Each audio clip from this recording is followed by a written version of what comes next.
Hello, I'm Chrissy. And I'm Caroline, and we're interior designers. More and more people are asking us about what we do and how we do it. Which brings us to our new design adventure, the Design Duet. Join us as we discuss the ins and outs and the ups and downs of interior design. Today we are interviewing a homeowner who has renovated her beautiful Edwardian home. I think it was in 2019. Yep.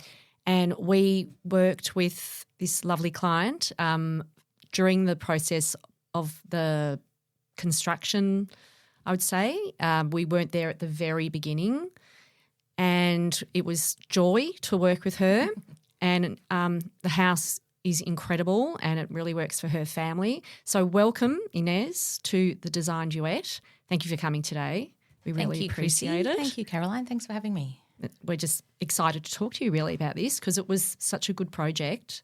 First of all, just tell us a little bit about yourself, what you do, how many family members live in the house, your lifestyle.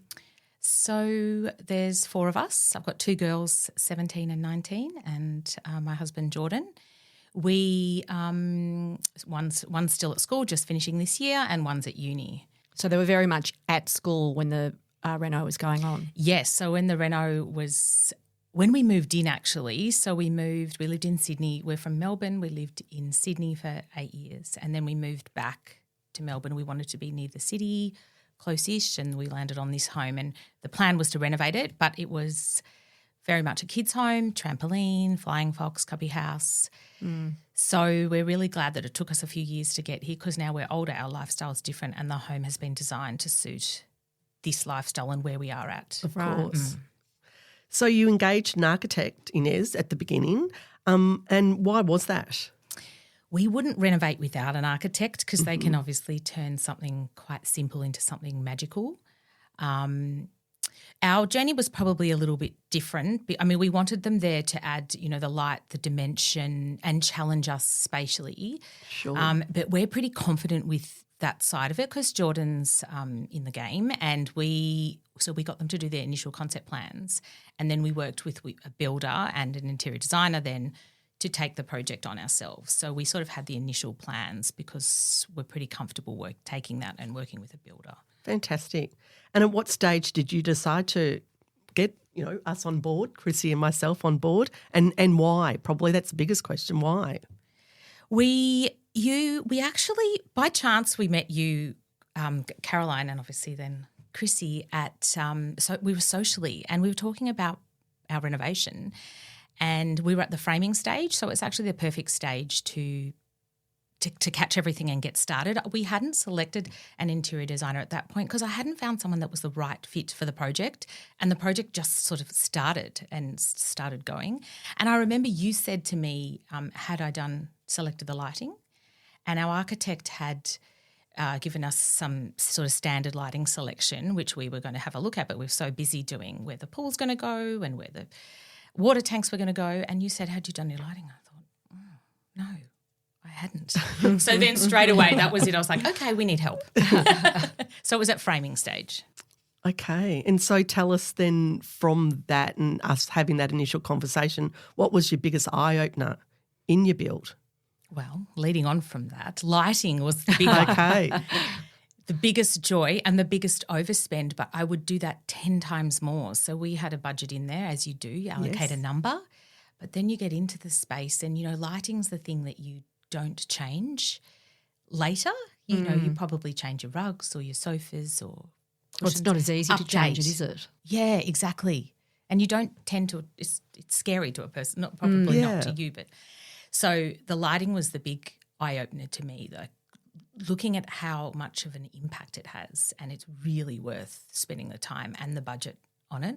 Great. So from the build side, I think we decided to add a pool in, and we decided to move the pool up against one of the structures out the back, and then once they get in the ground, they go, okay, so you need pylons. That involves more time and more costs. Yes. We're like, okay, we didn't expect that, but we'll adjust. So that was a bit of a challenge, and we were able to make it all work, and we're glad we did, but we also had to be conscious that we're not spending this money here and then not keeping it aside for the interiors. Right. So what did you learn from having us come in and work on the project? Quite a few. Every renovation is a huge learning experience. I would say Have you done that many? is so true. Yeah, we've done a few. You're the first time. I've never used an interior designer before, I think because we're always just busy working through projects. So having you on, the learning curve for me was there's a lot that I actually learned. One of them is it's a trust fall. Like you have to really trust the post, pick the right people, trust the experts, go all in, because if there's trust and communication, it's a really great process and the result will show for it. I'm pretty I have my own opinions and my own aesthetic, but I had to learn to trust you to allow you to make the decisions because it was scary for me. But when I did that and I let go, that's when the magic happened. And because if I was to question too many of your decisions or second guess everything, we wouldn't have had the result that we had, and it's a really beautiful result, I think. But also you have your own style. So, Chrissy and I found at the beginning we needed to get into your mind and see what you and, the girls and Jordan really love and adore. And so we had to find out what your look and style was too. Which takes time. It takes time, but also you were fantastic in being clear with us, and showing us the way. So we were guided by you, believe it or not. I see it as the other way around. Yeah, right. Isn't that funny? Yeah. So did you have a particular style that you were thinking of when you started this journey of your renovation, or Yeah, it's interesting. did it evolve? Well, I did have a style. So I had a mood board that I showed you, but it was quite limited, I would say, looking back now, because probably a lot more was in my head. But also I'm not an expert, so I'm not always clear on everything. So we had a style of, black, white, timbers, little bit of deco, little bit New York loft. So that was sort of conceptually. And when you presented me or us with the first set of edits after we'd had our meetings, and then you went away and came back and said, okay, here's the options for the lounge room, and I was quite surprised at how well you knew my style based on the fact that you'd never seen my home. We'd moved out for the renovation for a year. That's You right. hadn't been to the rental because there was no need, but you hadn't been to my initial home, so you'd never seen a stick of furniture or anything. And I asked you one day, I said, how did you know my style? And do you remember what you said? No, I can't. I'm going to be really scared about what I said now. Well, it might have been you as well, Chrissy, actually. But you said to me, I looked at your, you took in my personal style. So my clothing, my colour palette that I wore, my glasses, my personality, my haircut. Yeah. I found that fascinating that it was sort of a part of your process. Well, it sort of interrelates, don't you think?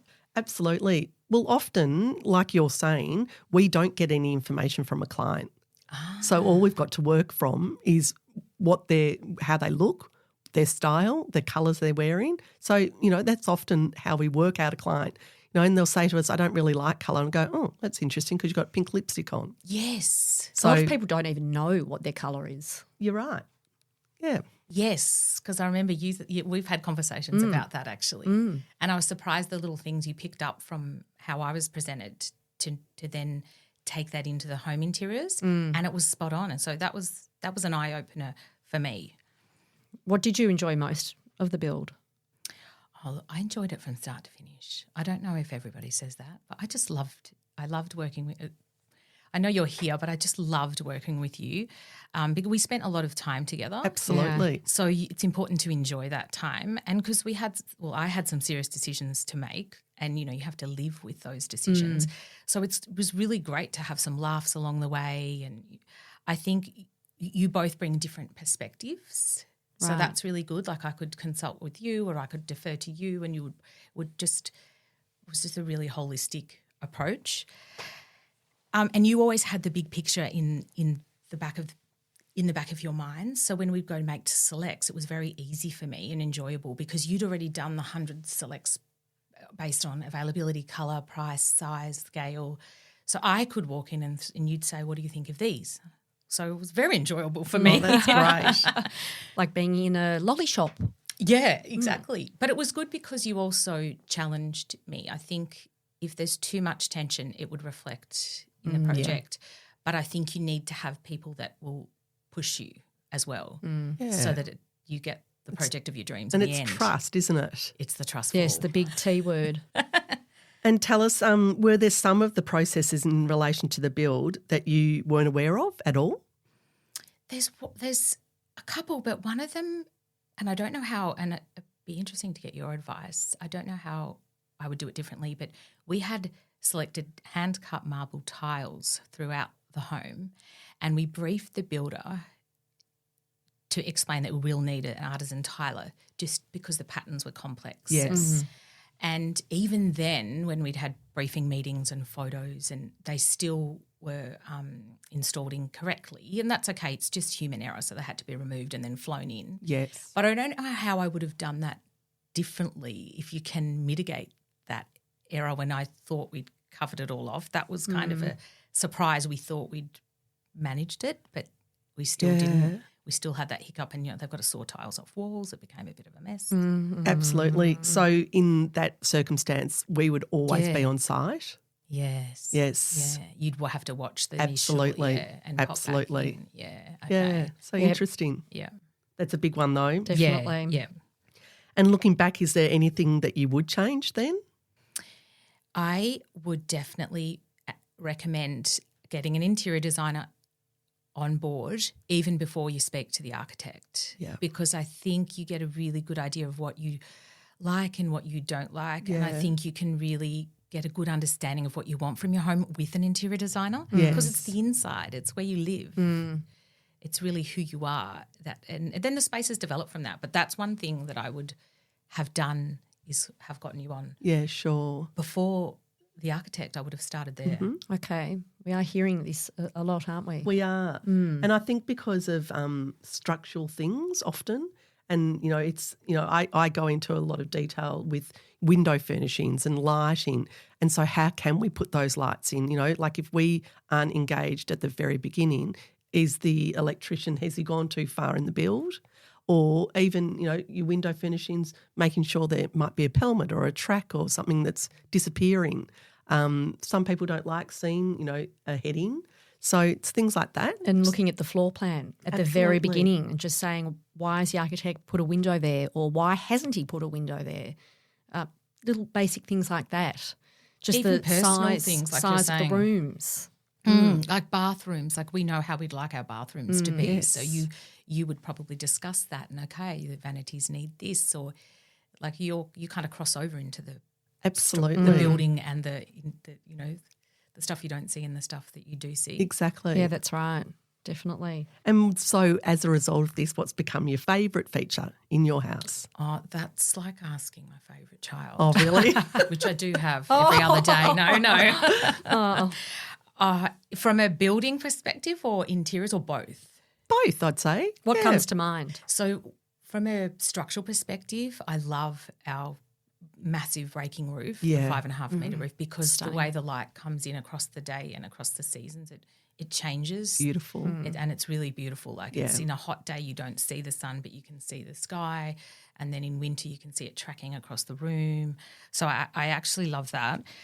From a structural perspective, but interiors, I don't even know where to start. I love the lighting. Yeah. That's a bit of a theme. And I'm thinking about the room at the moment, but I love our dining table. I love how you gave us a really oversized ottoman that we can use Yeah. to sort of double down on the couch. I love that aspect of it. I love the stands in the hallway, the tables in the hallway, and the Beautiful. lights in the hallway.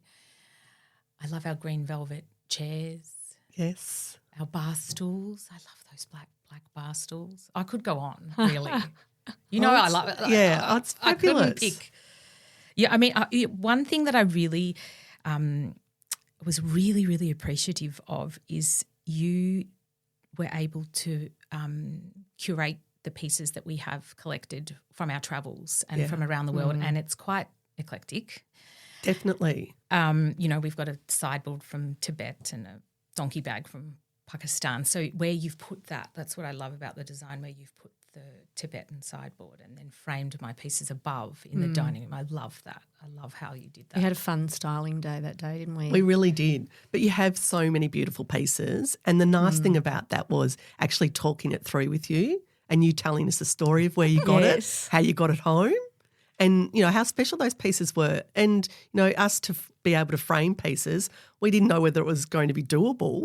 Yes. But we made it happen, made it work, and they've become special features in your home. So I love those design elements that you added in. great. Which some of those things I'd had in bags for 20 years. Yeah. Like that fabric that I think you put on, oh, this is amazing, I'm going to frame it. I didn't know what to do with it. Yeah.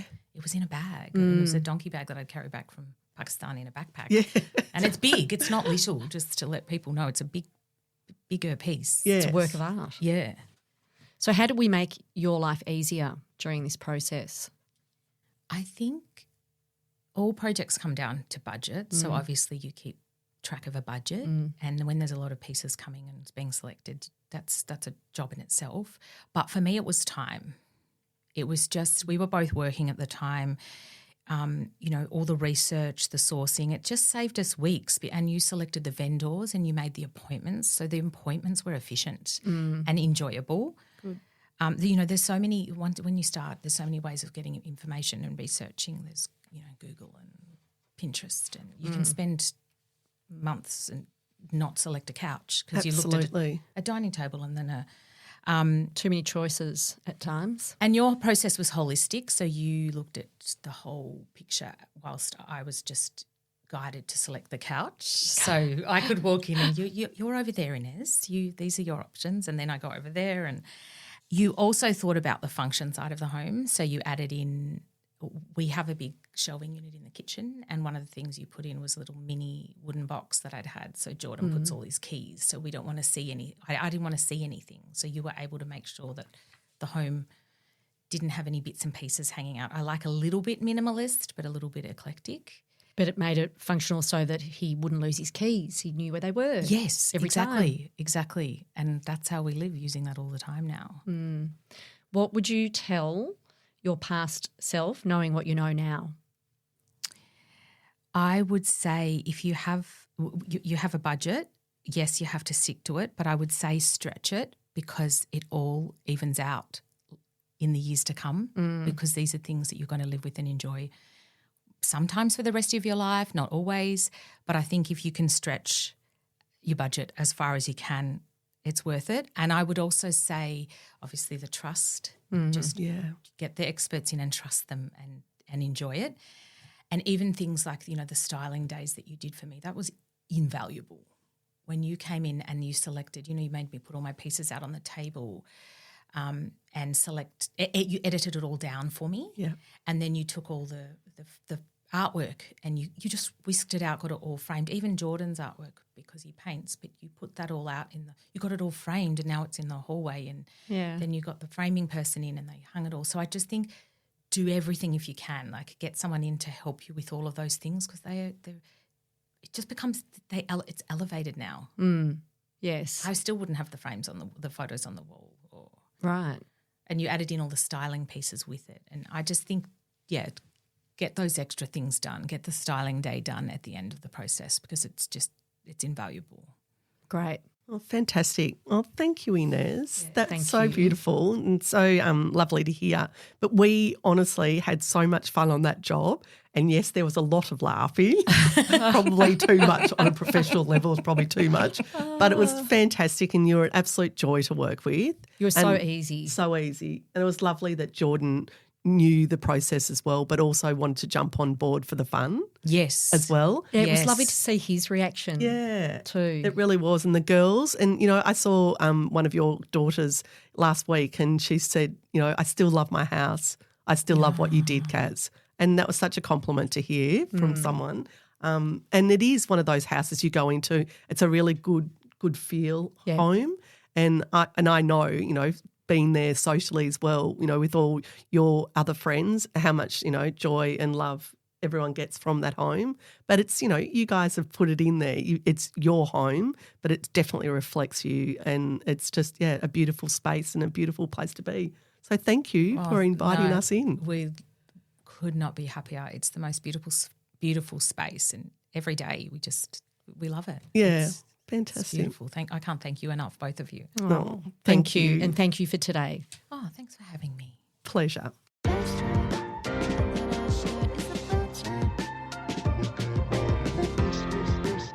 Thanks for listening. We hope you enjoyed today's show. If you'd like to get in touch, email us on thedesignduet@gmail.com or DM us on our Instagram page, The Design Duet.